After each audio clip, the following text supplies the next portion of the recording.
We're live. Okay, hi everybody. Welcome to Dive into World Building.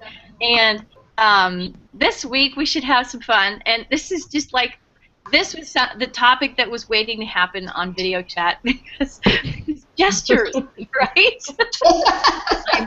On my hands. I mean, we could talk about this over the phone or, without the video component as much as we'd like, but it's not going to be nearly as much fun as if we get to wave our hands at each other. So,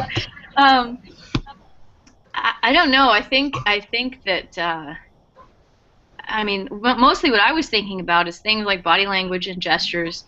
I'm thinking both of what we might term iconic gestures and non-iconic gestures.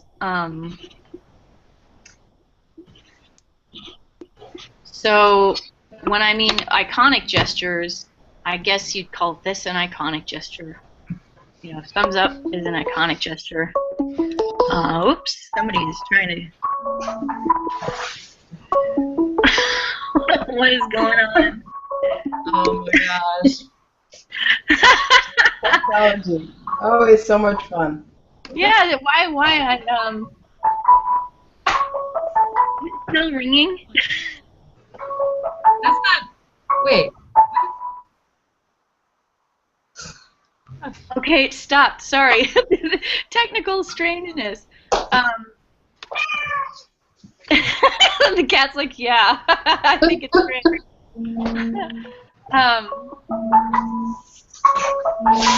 Here.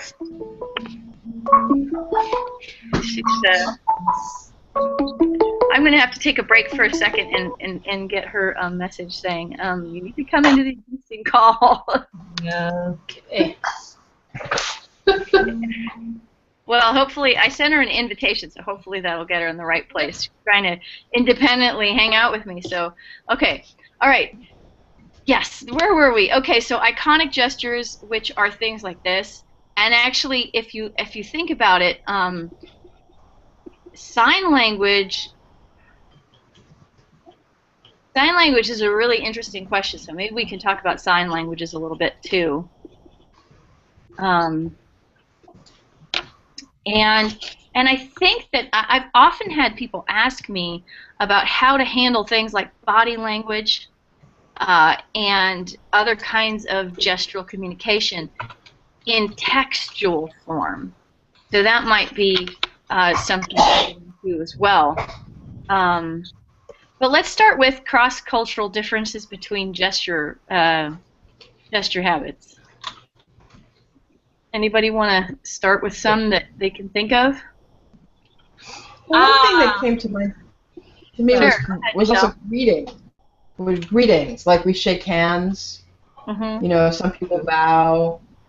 So like what you do to greet others. Right. Yep, absolutely. Greetings are a big one. And that's definitely worth remarking on because these things have a long history, right? Yeah. Brian's the one who's got all the historical stuff going on, but I believe the shaking hands was a "I'm not holding my sword" kind of gesture. Largely, yeah.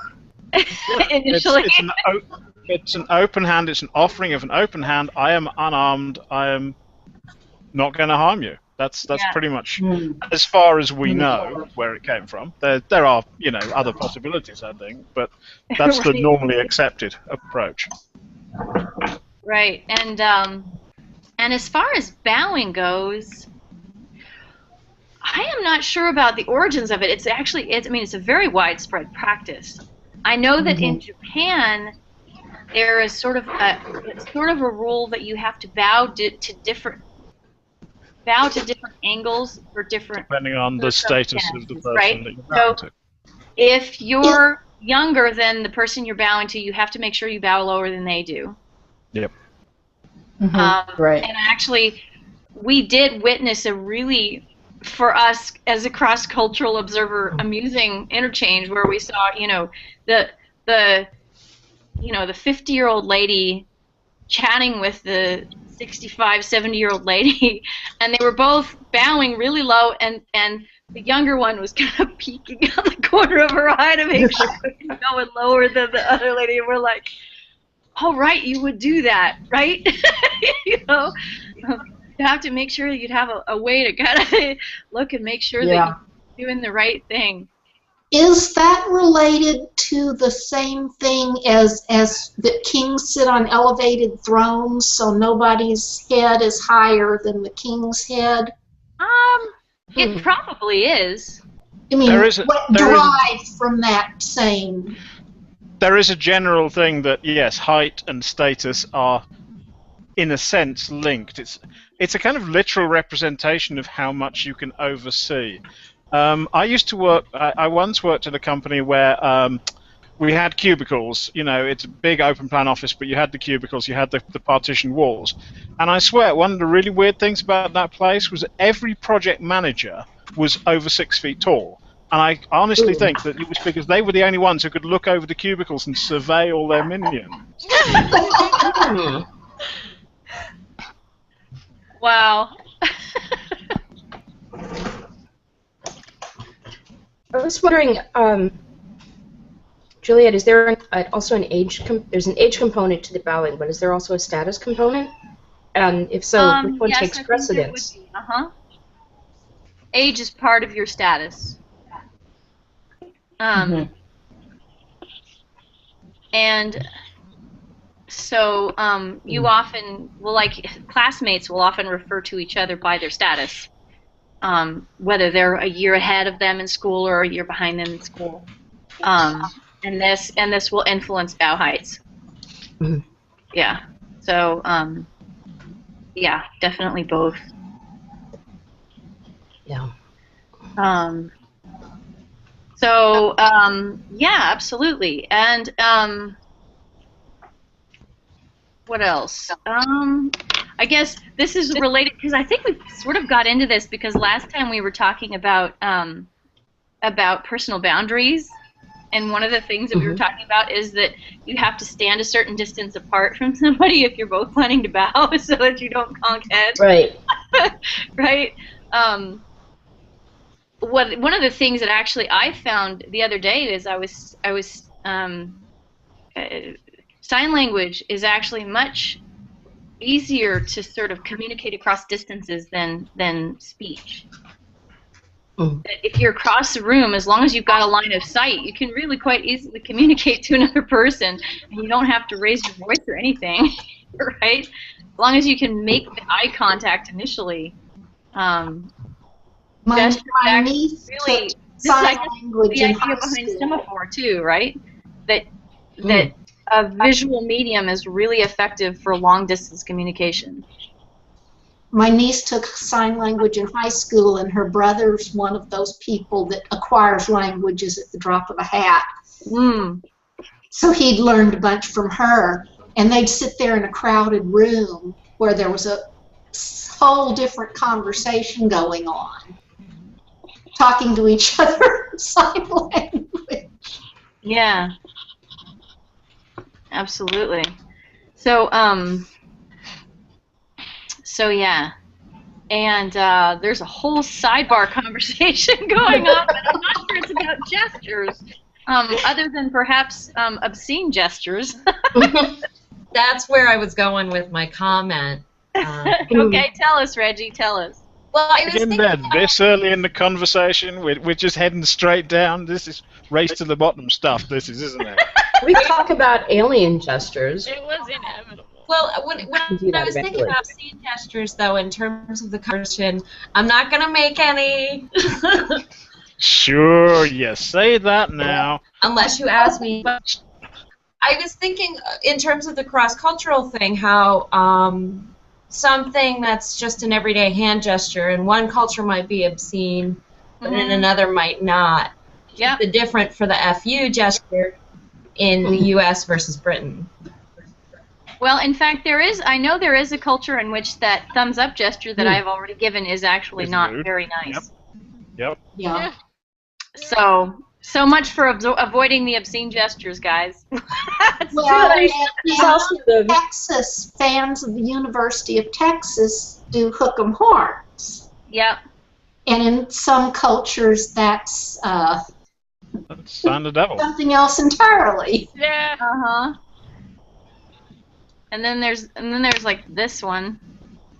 Hang loose. I mean, these are kind of it's kind of interesting, and there's this what am I trying to get at here? The hand can do a lot of things, right? But there's going to be a lot of cross-pollination, I guess what you'd say, different meanings in different regions and different reasons why we do different things. I mean, the thing I find myself doing a lot lately is this thing.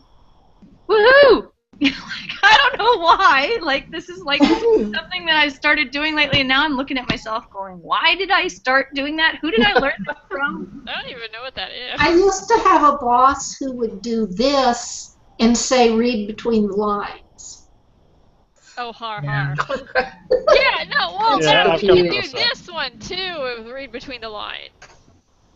Yeah. Yeah. And then there's the Star-Lord thing in Guardians of the Galaxy, where he has the, you know, slowly dials it up. Oh, I'm sorry, I didn't know how this machine works. Right. I like that you suggested, because that's also got the gesture thing where there's Drax, who does not understand metaphor or, you know, stuff like that, and that extends to body language, because there's the bit where Star-Lord goes, and Drax goes, why would I pull my finger across his throat? Exactly. Well, I was thinking, though, about the thumbs up gesture, is that there's a certain proximity of think of thumbing your nose at someone as opposed to the thumbs up. Yeah. Do you bite your thumb at me, sir? Yes. No, sir, but I do bite my thumb, sir. Yes. Indeed. Yeah. Well, yeah. Well, the nice But yes, use of the thumb as a sort of projecting from either chin or nose is an insulting gesture in some cultures. It's the problems really are when what is, you know, a nice gesture in some places is an insult in others. That's when it all goes horribly wrong. Well, I think that is true. That's one of the possible places where it could go badly. The other one is when one group thinks of this as a friendly thing and the other group thinks of this as like dangerous. Right. I'm thinking about the communist fist bump, or what was it? No, it was. What was they? What did they say? When the Obamas did the fist bump, what were they calling it? There was I'm trying to remember that. Yeah, there was this bizarre thing. Like the fist bump of something, and I was like, what is this? Well, there was also that some governor met with some guy and did some, I forgot now what it was, and it was like people were like, oh, it's a gang sign. You know, there was this whole exactly the whole. Yeah. Yeah, that stuff is just right.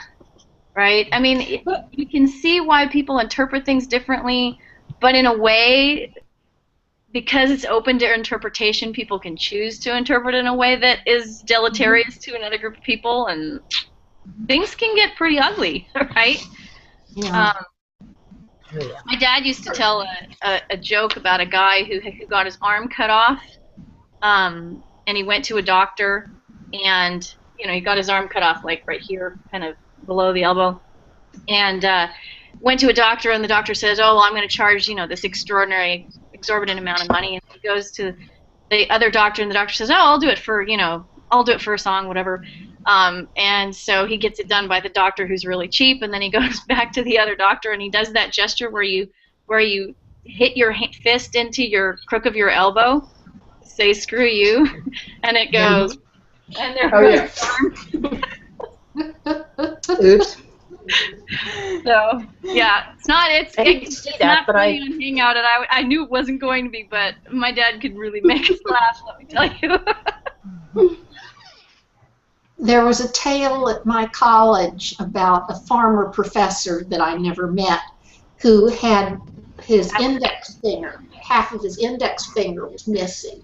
Oh my gosh. He'd sit in class like this.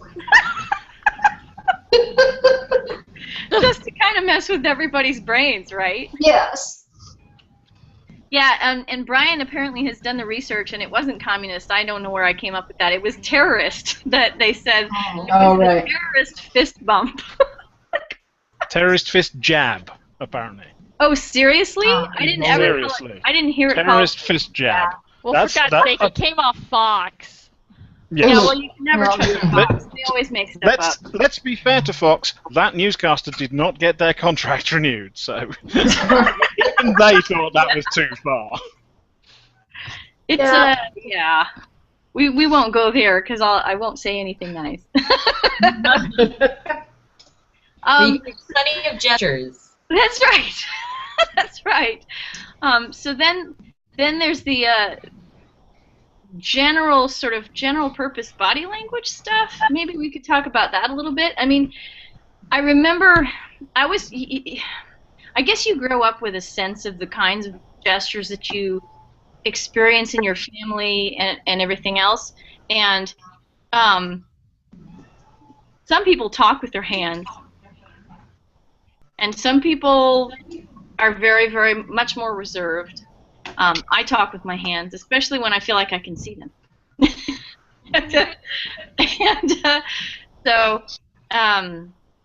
But if you're not used to it, you might think somebody was very, very worked up, I suppose. And it's a very sort of body language will give you a read on emotions. Mm-hmm. I remember when I went into one of my first anthropology classes, and we were talking about body language and the kinds of things that indicated that people were receptive or not receptive. Things like if the person crosses their legs towards you, then they're being, and they lean towards you, then they're more receptive to what you have to say. If they're crossing their arms and shutting off the front of their body from you, then that means they're more closed off and they're trying to keep themselves distanced from you. If they cross their legs so that it turns them away from you, that's an indication that there is really no interest in this conversation, or you need to stay away. That kind of stuff.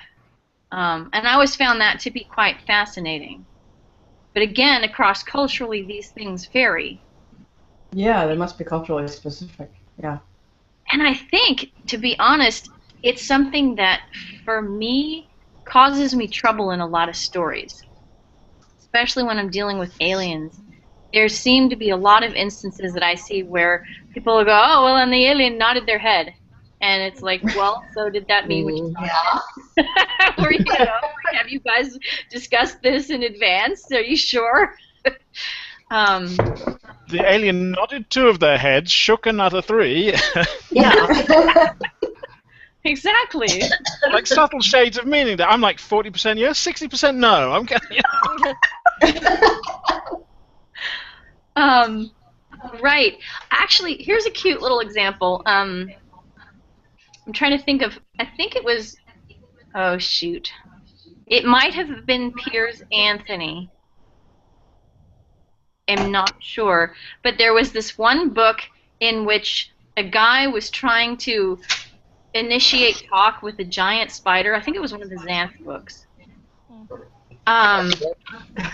And he had a piece of spider web on his shoulder that he could use, like magically use to translate this. He could talk to inanimate things, basically, and he and he had the spider web explaining to him what the spider was saying.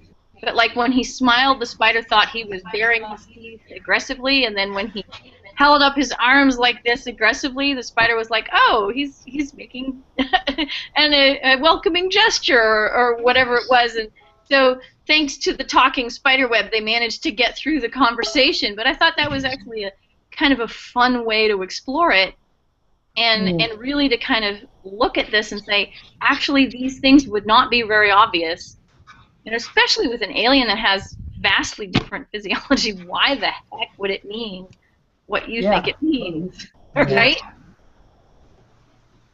Well, back to the parrot. I'm always using the parrot. There are gestures that parrots make that mean affection that seem like they're incredibly hostile.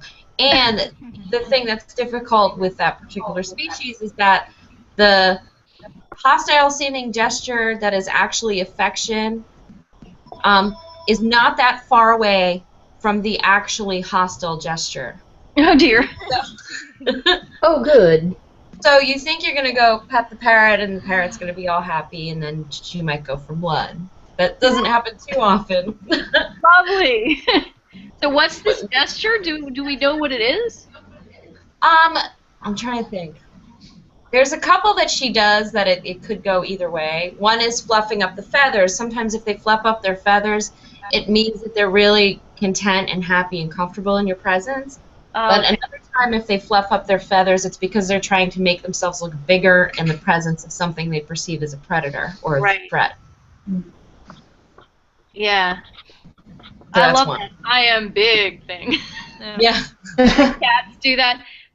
The one that the cats do is like when they turn side on and they do that sort of ninja pose and then they start hopping. Have you guys seen that one? Mm-hmm. It's a cat that's like, I am so big, I'm going to scare you, but really I am scared out of my wits. Well, and I only a few years ago learned about the slow eye blink thing with cats. Tell us about it. You do a really slow motion, close your eyes and open them again, and that's apparently like a really calming, affectionate thing with cats. Because a hard, direct eye contact is a challenge. Mm-hmm. And that's why they will always go for the person who's the most allergic to them in the room, because their eyes. Of course. Yeah. Yeah. My dad hated cats, and all my cats always went straight to him because his feet always smelled interesting. Because he with the cat. Well, it's like if you ignore them, they'll be interested. If you're not looking at them, you're not trying to touch them, then it's like, oh my god, then they just jump all over you. Yeah. Well, yes, that's my tactic in meeting cats, dogs, and very small children. I greet them very briefly and then ignore them. Works every time.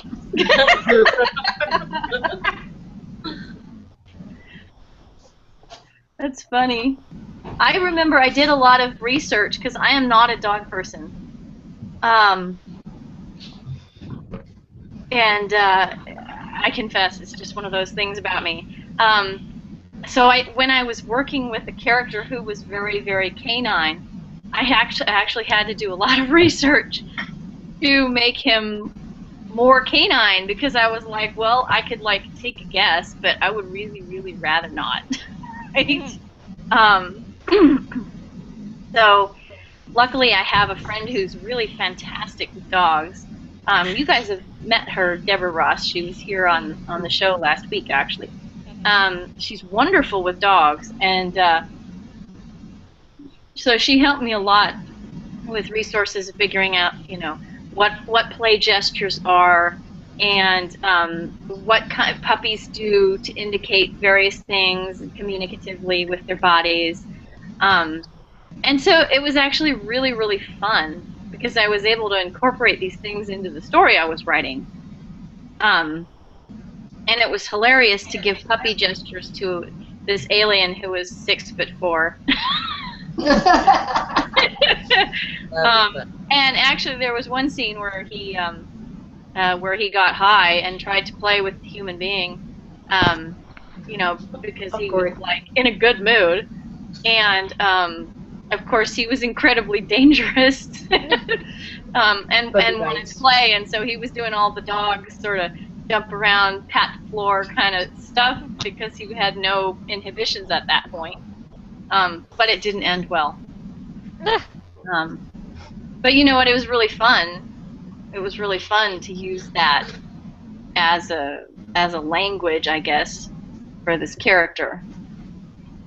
So what if you have a character, an alien character, who looks like a cat or a dog, but isn't? So, if you're looking at this individual as a human and saying, okay, it looks like a cat, and I'm used to cats behaving in this way, but this person isn't, and has other gestures and other manners of communicating physically. So you got that, well, it's an intercultural conflict sort of thing. Yep. Which that would be interesting.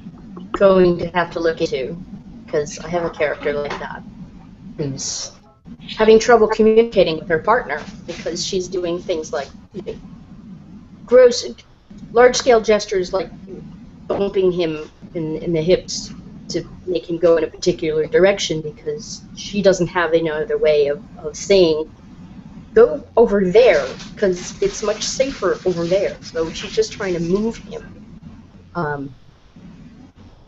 So I'm needing to work out a way that they can communicate when they get to know each other better. Yeah, that's interesting. He has to work on not interpreting her shape as being a cat when she's in cat form. This is my shapeshifter. That's easier for some than for others. Yeah, I guess with shapeshifters you kind of end up having these interesting questions like, does their behavior get less human when they turn into a thing, or does it stay the same? Or what if you flipped it, where when they're in human form, they act more like the animal, and then when they're in the animal, they act more like human? Yeah, because they're kind of stuck in between. Maybe another time. Excuse me. Yeah, I have a character who's a shapeshifter who follows form, but it's not animal forms in that case, so. Interesting. Yeah, the character is the Tengu character from Lady Sakura's letters. And he basically says, respect was never in my nature. It was something I borrowed when I found it in the shapes that I chose to take. Right? And so every time he takes a new shape, he's got this whole different set of mannerisms and things he's liable to say, things he's liable to feel, even though he's kind of, on some level, he's the same inside. But the way that he comports himself is very, very different because it just depends on what form he's in. So.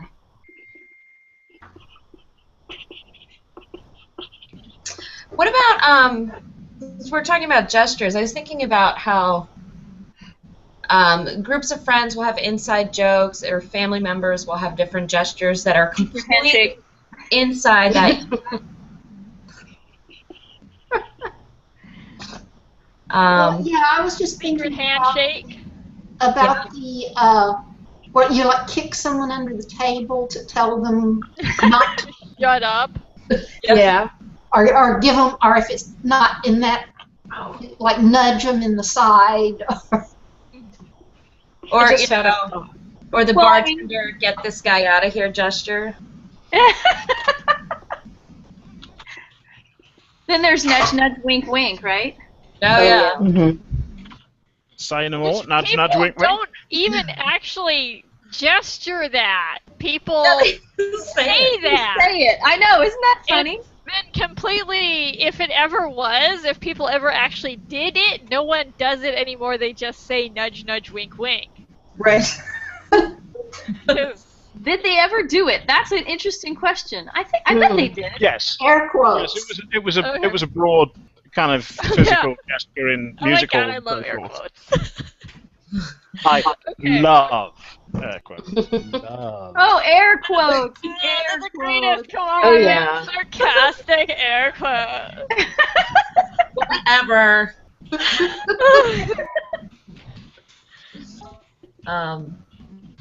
And I mean that actually brings up the question about speech and about the ways in which gestures can change the meaning of what people say.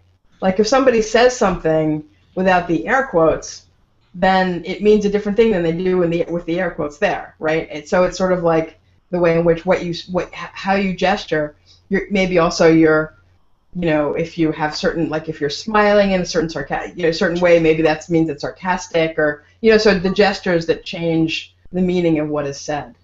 That's true. Yeah. The eye roll. This have meant before the invention of the telephone, right? Oh yeah. Mommy. But I love the nuance that you pointed out with the air quotes. Is like, okay, so it's air quotes, I'm making fun of this quote, or it's air quotes, I'm being sarcastic, or it's air quotes, I'm being very meta and sarcastically being sarcastic, and yeah. Well, I think actually in sign language that there are facial expressions that go with signs that are That's critically important too. So it's not just the hand gestures; it's something else as well. Like, how do you sign sarcastically, right? I never even thought that. Well, I should ask my son's teacher, right? Yeah. Because, I mean, you can sign angrily. That just, you can more forceful. Yeah. I remember that scene in I remember that scene in Children of a Lesser God when she was just like yelling. Like, she was sighing and it was so big. It was just like incredible. I know that there are different sign languages in different countries. Oh yes, there are many, many different sign languages. Many. So the other day there was this great video that you should totally watch because it was awesome, of this Swedish guy signing with a rock video. And he was like way more entertaining than the video. so yeah, he was extremely awesome. I wonder if I could even like find it. I don't want to push myself technologically right now, but anyway, go find it. It was so awesome. I just sat there and kind of watched the whole thing, just like mesmerized by the way this guy was signing. So there's Swedish Sign Language, there's French Sign Language, there's all kinds. So I don't actually know, but I'm assuming that you would have regional variation even within a style of sign language. I've heard that is true. There is slang. There is communities. They have, yeah. And apparently it is regional, and there was, I think it was on Tosh.0 where it was this viral video. Reggie's laughing already. It was a viral video of this woman doing, she was signing a concert, and it was like a punk concert, right? And so it had all of these incredibly rude gestures, like physical movements and things built in, and it was, it like went viral. And, and she's like, I've been doing interpretive sign language for years and years, and, you just go and you try to learn, like, you listen to the band's music and you find the subtext, and so you can, like, hopefully incorporate all these layers into your interpretive sign language, and then, and then she's like, and of course, all my parents are seeing me is, like, just horribly gesture on stage. So but she was saying that there were, like the sign from lettuce or something means something horrible somewhere else, like in the country, like in the U.S. So it's, and I'm just, lettuce is an example. I'm not quoting that. There's also, if you like sign language, I also recommend this poem that they had on Sesame Street. I think it was called Night. But yeah, so it was a sign language poem that was done at the same time as the English translation of the poem, and it was just beautiful, short and gorgeous. I'm hoping that when I write up the report, I will actually be able to find some of these videos and incorporate them into the report, because it's so cool. Anyway, so absolutely that.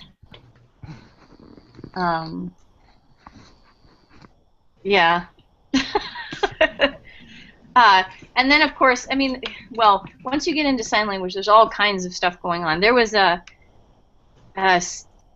this big conflict between ASL, American Sign Language, and Signed Exact English, SEE. I remember that going on when I think when I was a kid. They were debating what would be most appropriate, and of course ended up landing on ASL because it's an organic, sign language invented by signers, and English doesn't really lend itself that well to gesturing. So there you go. Anyway, so yeah, let's see. Okay, so I actually thought of a gesture that I wanted to tell you guys about, which is not a sign language gesture, but just sort of a general gesture. Contrast between America and Japan, which is kind of problematic, okay? Well, there are a bunch of different things, but okay, so like if you are going to point, pointing at people is not considered polite in America or in Japan. But even pointing at things is not okay, really, in Japan. So you don't point like this. You point with your whole hand if you want to be polite. And over here we have, the ladies' department. And I see it most often when I'm being directed in a public place. And over here, if you then to go this way, right? But so the one that causes trouble though is the gesture that you use to say, "Well, come here." Okay. Now, do you guys know the maneki neko, the beckoning cat? Yeah. Okay. So the beckoning cat is doing this, right?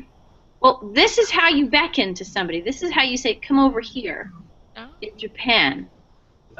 It's very similar to "go away" in English. And my husband nearly got lost in Tokyo because he kept thinking they were telling him to go further on when really they were trying to get him to come back.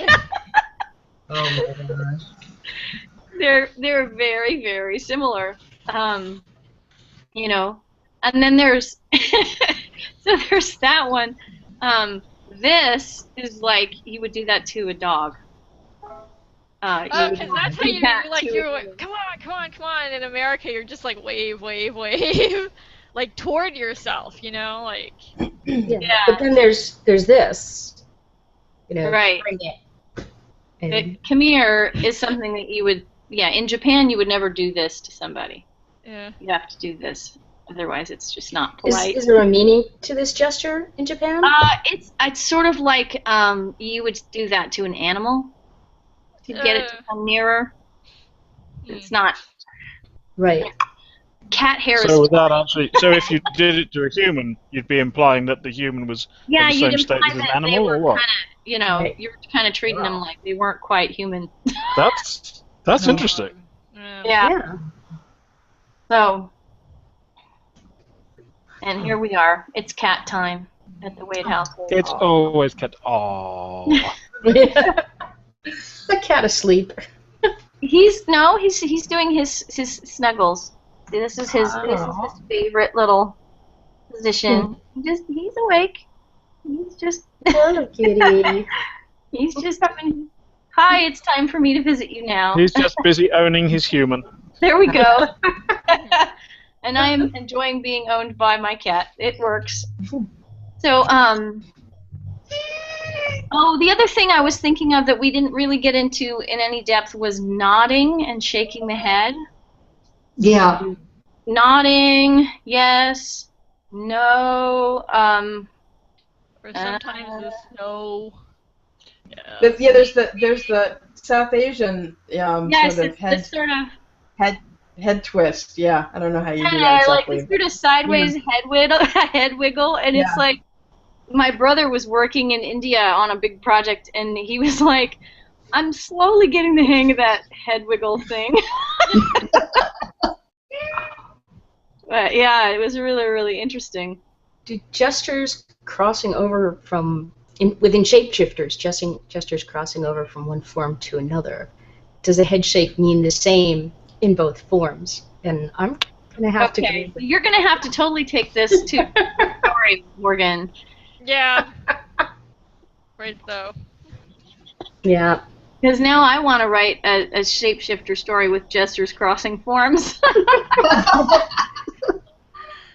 But I don't have a story. See, you have a story, and I just have a, ooh, that would be cool.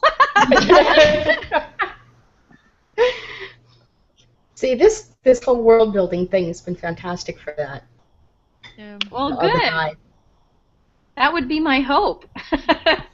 Actually, that was interesting. I was watching, if you've ever watched Once Upon a Time, Yes. one of the things that they did only very briefly was they introduced an entire society of werewolves that they then Yeah. kind of just sort of left behind, as far as I Yeah. can tell. Yeah. But I was like, It never comes now up see, again. that's where it would be really interesting to see if there were any sort of doggy things that would cross over Right. into the human sort of modes of communication. I would like to say that there is a big difference between dog behavior and wolf behavior. That's true. And they should not be misconstrued. Dogs are behaviorally very different, and we've made them very, very different. Mm. Given that we've domesticated wolves into dogs, Yeah. what if we domesticated werewolves into were-dogs? Oh God, then they would just be crappy dog people. No, you would literally have Mog from Spaceballs? Spaceballs, yes. You would have Mog. I'm my own best friend. You would have just like John Candy. You would have Mog. And that is what you would end up with. I was just like, Dogs. Yeah, this is an interesting question. yeah. They also, well, I don't even want to get into domestication of animals and what that does. Yeah. Because that's a whole other topic. Yeah. It's almost like we could talk about that some week. Yeah, actually. And if we haven't already, I'm not sure. I lose track of There what's were been We've talked covered about already. pets, There but I was don't a think we've pet. talked about domestic animals generally. It's a Well, big I'll go back subject. I and mean, check. But you know what? Here's the thing, Brian. Whenever we talk about something the second time, it's never the same as the first time. really? There's usually people and everybody contributes something totally different. So hey, it all works out. Mm. We've done economics a bunch of times. We can still do it again. Yeah. That's a broad one too. Yeah, exactly. Exactly. So. I remember in college I worked on, I never did anything with it, but it was like Jurassic Park. I came up with a species of like intelligent velociraptors, and they were just velociraptors because I hate it when people like somehow make like dinosaur humanoids, and that's what dinosaurs would have evolved as. I'm like, I don't know why they had to change their shape, but I wrote in, like with what little I did with them, I wrote in like a whole body language of postures for them, and like, you know, that big claw toe, like you would tap it from patience. If it was up, it was relaxed and non-threatening. If it was down, it was a threat. You would lower your body to be submissive, stand up high to look more important, and I don't remember all of it. I just remember working on this, and because also like there's something like humans have the most facial muscles of any animal on Earth. And so you got like a reptile which has like no facial muscles. The expression does not change. The facial expression doesn't change. So you have to come up with something else to express, you know, how they would communicate their emotions, something like that. So I mean, I think we all sort of come from a very mammalian point of view. Identify most with mammals. So anyway, I'll shut up now. Well, I mean, I do think that that's a good point, though. And you talking about the claw has also made me think that I think people don't do enough with all the extra limbs that they give their creatures. You know. I'm having weird visuals in my head from that. I'm sorry. Well, I think if you're going to have a creature with 4 arms, you kind of have to think about what it would be like to be a creature with 4 arms. You'd be using them pretty efficiently. You wouldn't just let a couple of them sit around while the other 2 did all the interesting stuff. Yeah. Right? And tails can be very expressive. The Alan Dean Foster's Nor Crystal Tears had these sort of interesting grasshopper-like aliens, and one of the things that he did well with it was that they had 6 limbs, right? So and then they actually kind of had extra limbs. They had 4 feet, and then they had their third pair of legs was actually called foot hands. And they were like this sort of hands that you would kind of use if you weren't really trying to do anything really that fine tuned, right? Okay, that sounds like his Franks. The first pair of the Franks, and then they had the little true hands that were little tiny and couldn't bear any weight, but had a lot of dexterity. The middle pair were the foot hands, and then the back pair were. Oh, so okay. So am I getting it wrong? Was I giving them too many limbs? Sorry. But then they also had wings besides that. Yeah, they had lots of limbs, but. But yeah, no, I always thought it was interesting that they had the true hands that were for one thing, and then they had the foot hands, which were for another sort of thing. That made sense to me functionally. Yeah.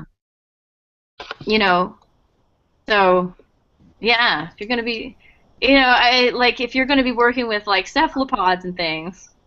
Are the most? I was thinking about I mean. Communication in squids with the color changing and the potential for gesture is fantastically complex. Fantastically complex. That's right.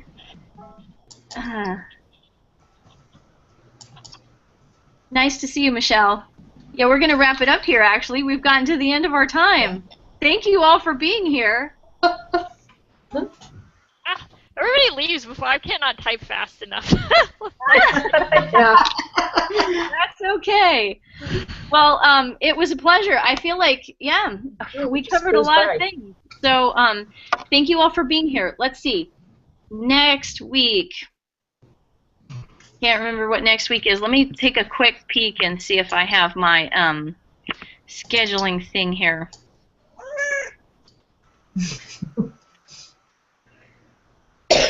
Okay, well, let's see. I think our next one is April the 1st. I'm a little bit worried about that. We all promise to behave. Well, I mean, I was thinking maybe we should just do humor and like pranks and stuff for April the 1st. That would work. I think that would work. So let's talk about humor and pranks for April the 1st, because that'll be appropriate. And then on April the 7th, we're going to have a guest author. Ken Liu's going to be here. April the 7th is actually a Tuesday, so watch out for that. Okay. And it's not going to be at 3. It's going to be at 4:30 p.m. Pacific, because we have to flex to his time schedule. He's one of these day job working kind of guys. And I'll be mine. I'm sorry. You'll be on the job, Reggie.